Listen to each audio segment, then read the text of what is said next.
Okay, we're here to answer the delicious question of how do you make puree of sweet pea soup?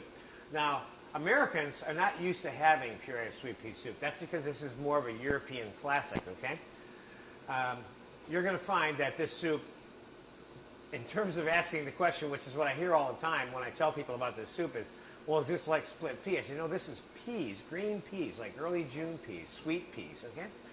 And this is also called Potage St. Germain in France, and this is a very popular soup there. And you will find, if you make it, that it is surprisingly delicious and looks beautiful, okay? And extremely simple and fairly fast to make. And I think we'll make this entire soup without taking any time elapsed break whatsoever, so you'll get the full picture of how long it takes to make the soup. I'm going to begin by heating up the soup pot, and we're going to put a little bit of butter in there.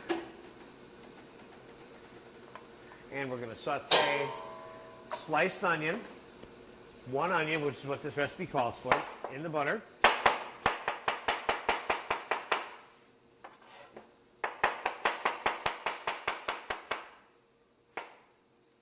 before I even add this, I'm going to tell you the process of how this soup is made. The butter is put in here, it's sauteed with a little bit of thyme, and some salt and pepper.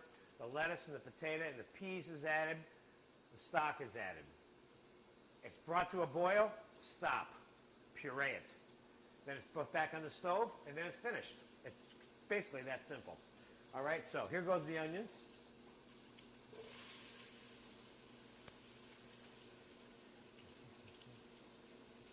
And we're going to put a little bit of the dried leaf thyme in there.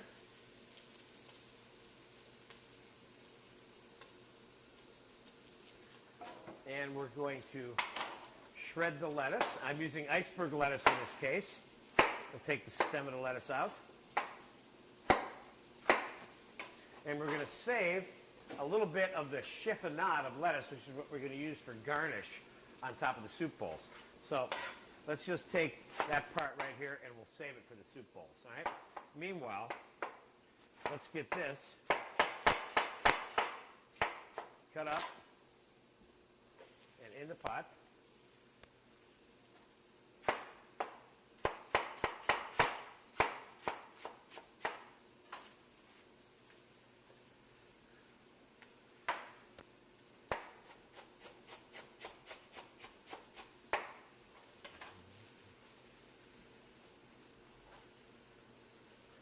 Give that a mix. And let's put our 1.5 pounds of green peas. I bought frozen peas for this. It works perfect for this soup.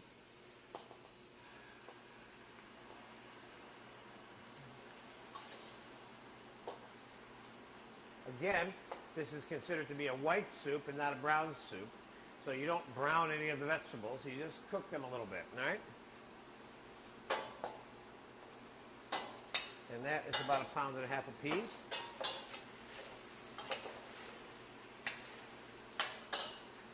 I had two 1-pound packages, that's why I know. And we're going to be using a few peas for garnish in there too. Now I have 3 Idaho potatoes here that I peeled and boiled. And we're going to slice them up. And we're going to put them in there too.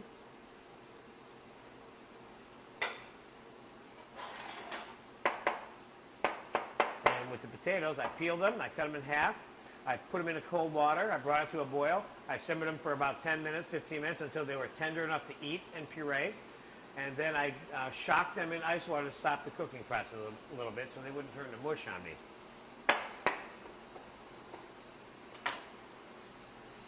Let's get potatoes in there.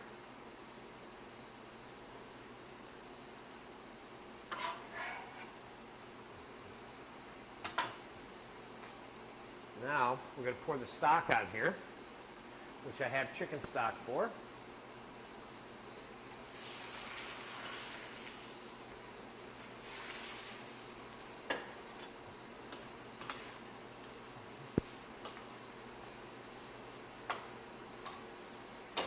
And now we're going to bring that to a boil. And while we're waiting for this to come to a boil, I'm going to show you 2 different kinds of croutons that you can make for this soup, round ones or square ones, okay? And we're going to fry them in some clarified butter.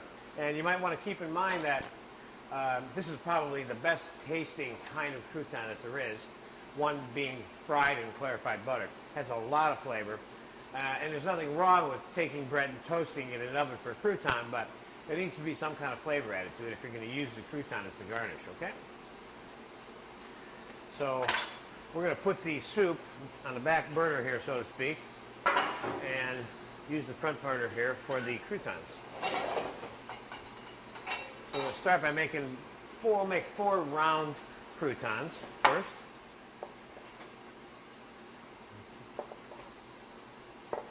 The only thing about frying croutons in clarified butter is that there's an economic consideration. By the time you get done making one of these, they end up costing 30 or 40 cents each to make, you know. But they are very good. And if you don't have to make a lot of them, it's certainly worth making them that way. Okay. I have some clarified butter back here, which of course you can click on your clarified button in the introductory DVDs.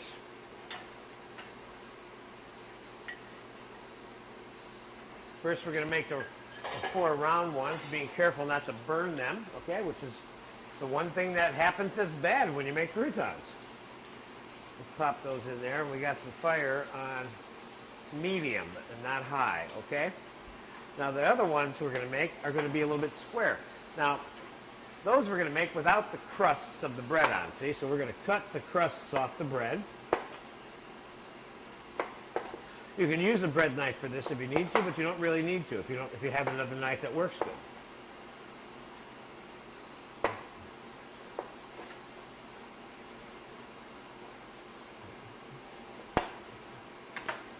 Now this would be considered, don't let me burn the croutons now, the tongs. Louis? Thank you. Take a peek at those. They're coming along good, but they're not quite done. The thing about these croutons is all of a sudden they'll just be done. All right, they're getting close. So I'm going to watch them here for a second before we even continue with this piece of crumb. That looks good. That looks good. That's almost done. And that one's almost done. That looks like it's done now. And we'll drain them on a little towel. Certainly you can use a paper napkin for that. And you can make these ahead of time and put them in a snap-down container at room temperature, and they'll keep and they'll stay crispy. If for any reason your croutons don't stay crispy, just put them on a little cookie sheet and put them in the oven and dehydrate them until they get re-crispy. But keep in mind that you have to use clarified butter if you want crispy croutons, because whole butter has water in it, and it will make the croutons soggy. Many a cook has learned that lesson first early on. Okay, there's our round croutons. Now we're going to cut the bread up for some square ones.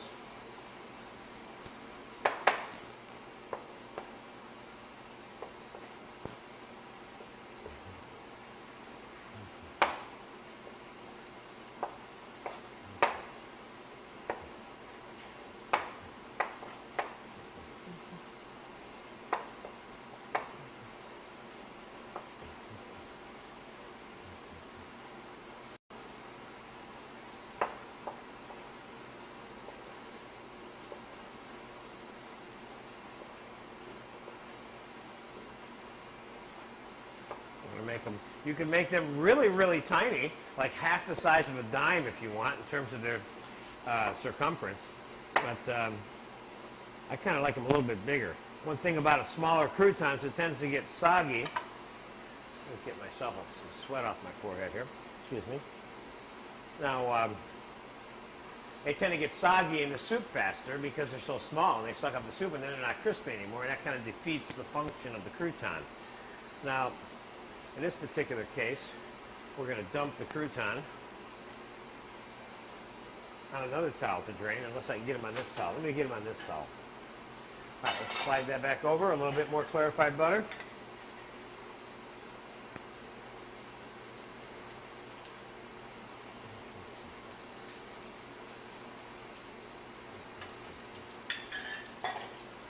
And let's throw the croutons in there.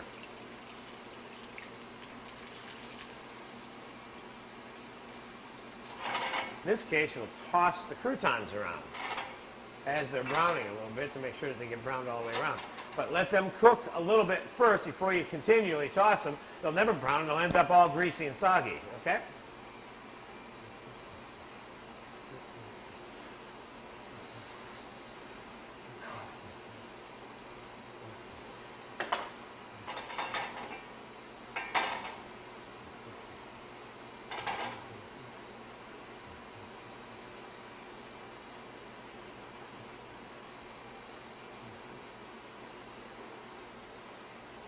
It looks good.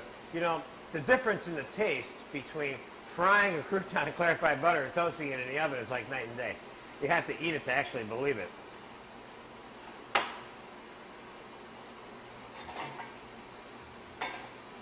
Okay, they're starting to brown. Now, one of the things I'll do is I can put a little bit of salt and pepper on these. If you'd like, of course, you can, after you toast them, but immediately while they're hot, just sprinkle a little Parmesan cheese on them also. It's another, and some chopped parsley, which is what I'm going to do with these, the parsley part. Give our soup a little mix back here. It's just starting to come to a simmer now. And I want to talk to you about, as soon as these croutons come off, about the pea soup and the color of the pea soup and how you create, if you will, the color of the pea soup and how easy it is to destroy the color of the pea soup by cooking it too much. But I got to keep my eye on these croutons right now, or I'll be showing you how to burn them. You don't want that. See how they're getting a little brown now? They look starting to look good. Can you hold that up one more time? I certainly can. Thank you. Aren't those nice? Look at that. They're just about done, too.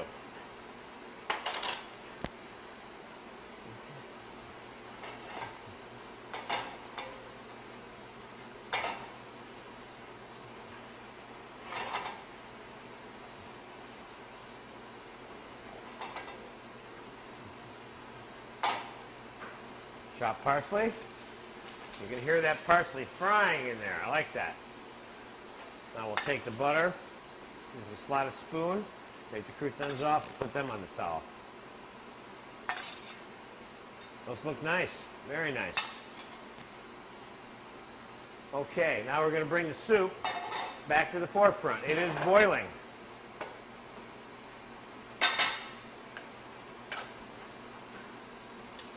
And it is very close to being pureed right now.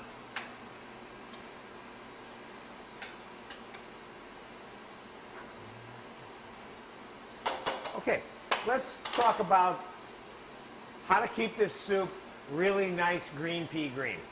There's two things. First, don't cook the soup more than you need to cook it. This is the single largest mistake that people make when they're making soup, and it has something to do with how it affects the color of the soup. In this case, it is absolutely essential that you do not overcook the peas, and that you just cook the soup long enough for it to be pureed, and that's it. And I think we're going to end up needing another one of these containers because we're going to do this in a couple of batches, and then we're going to put it back into the pot to finish it. Now, would I say this soup is ready to be pureed right now? I'd say, because I pre-boiled the potatoes, yes. Now, if you don't pre-boil the potatoes, which you should not do, you must,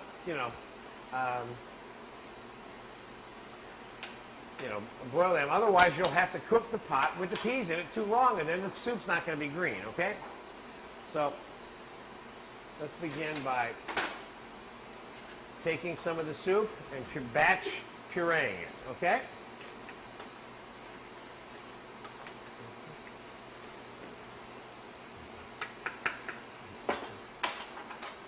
And we take our little blender stick.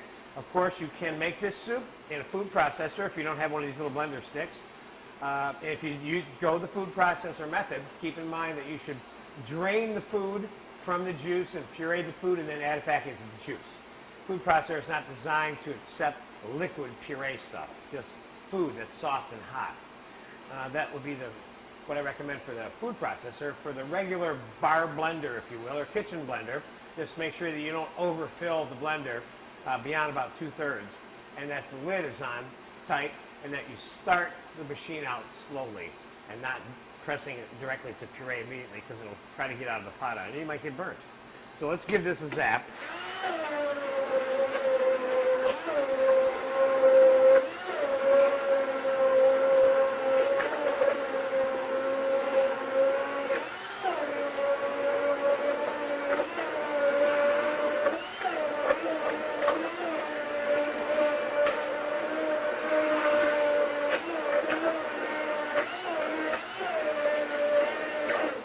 Okay. Let's take this and dump it in here temporarily. That looks good. Next batch, I think we can do it a whole batch at once here now. The rest of the pot.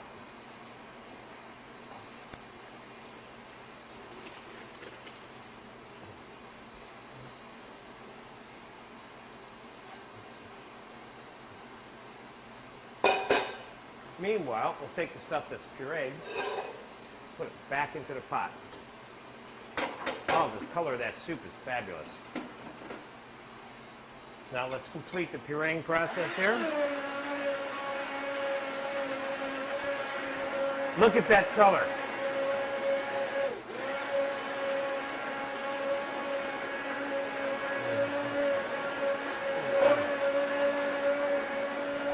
Again, I'd like to emphasize that when you're using your blender stick, don't leave it on the bottom in a stationary position. You'll end up burning your stick out 10 times as fast. You want to rotate it a little bit off the bottom of the container.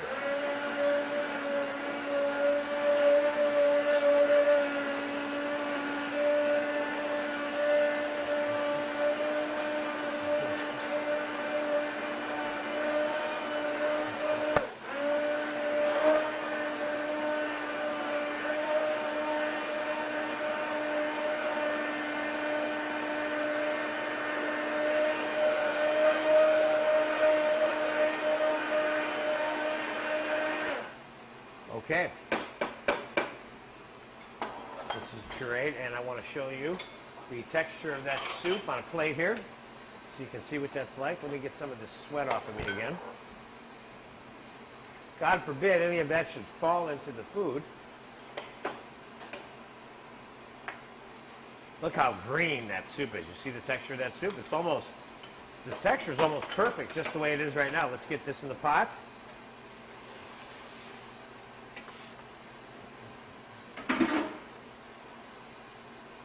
Okay, let's take this soup over and finish it off. Now you're noticing how fast this soup is. And all this soup requires from us right now is salt, pepper, and a little bit of butter before we put it in the bowl. It's just that simple. It already probably has a feeling of fresh pea to it, because that's all it really is.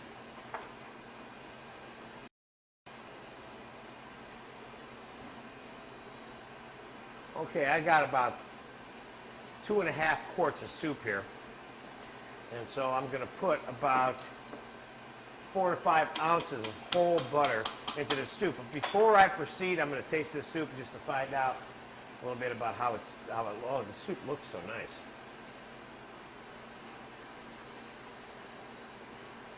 The soup is good, and it needs to be finished.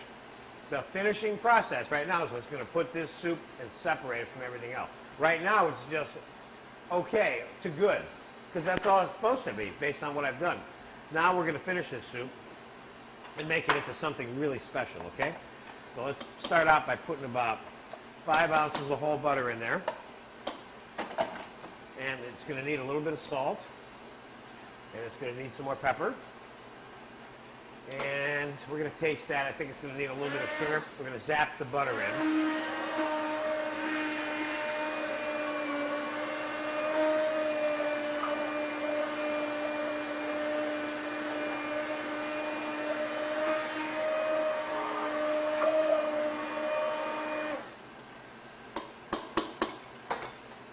Give this a taste. This soup looks great.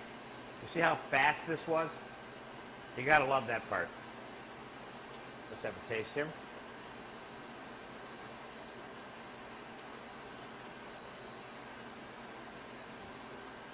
This soup is going to need more salt, more pepper. It's going to need a pinch of sugar. maybe more salt even than I put in it before. And we're going to go just a smidgen more butter. And we're going to zap that in there.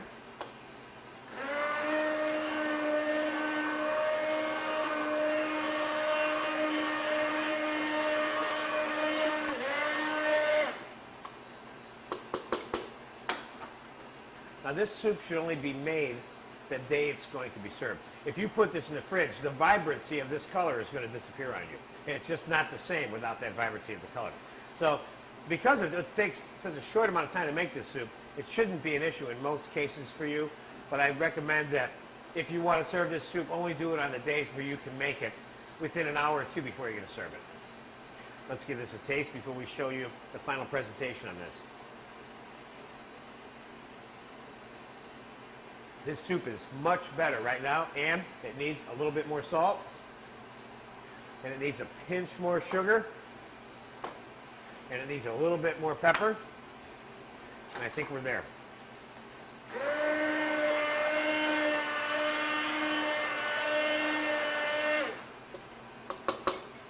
I think we're going in for the final taste on this soup right now. This process, you'll notice that I'm going through, is consistent with all of the foods made in this entire course. This lesson is a very good, typical example of tasting, seasoning, tasting, seasoning, tasting, seasoning, where you bring the product that you're making and elevate it to the point where it needs to be seasoned gradually and slowly so that you have control over that. You never put the amount of salt in here that you think belongs in here in its totality. You do it slowly so that you don't make a mistake and add too much.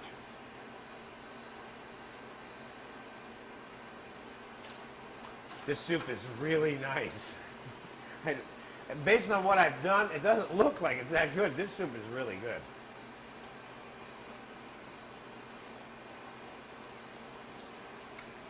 I'm going to add a pinch more salt to the soup. And I don't even have to taste it now. I know it's ready.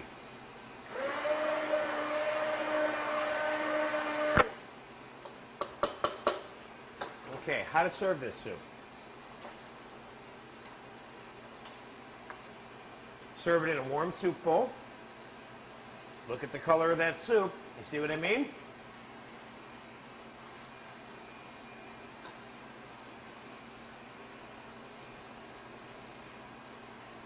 It almost looks artificial. It's so good. Now with one soup, we're going to put, because these croutons are fairly large, we'll put a single crouton over there. And we're going to put the chiffonade and chiffonade again. When there is a button that you can click on in your introductory video that teaches you how to make chiffonade of different things. But chiffonade again refers to leafy lettuces or herbs and how they're cut. And the demonstration of how they're cut is like this. Fine shreds, basically. Now, they don't have to be super fine to be considered to be chiffonade, but they should be moderately fine, okay? And this particular soup is traditionally garnished with chiffonade of lettuce, okay? So let's put some chiffonade of lettuce on that soup, and some on that soup, and let's put the round croutons on this soup, and let's put some peas in both of these soups.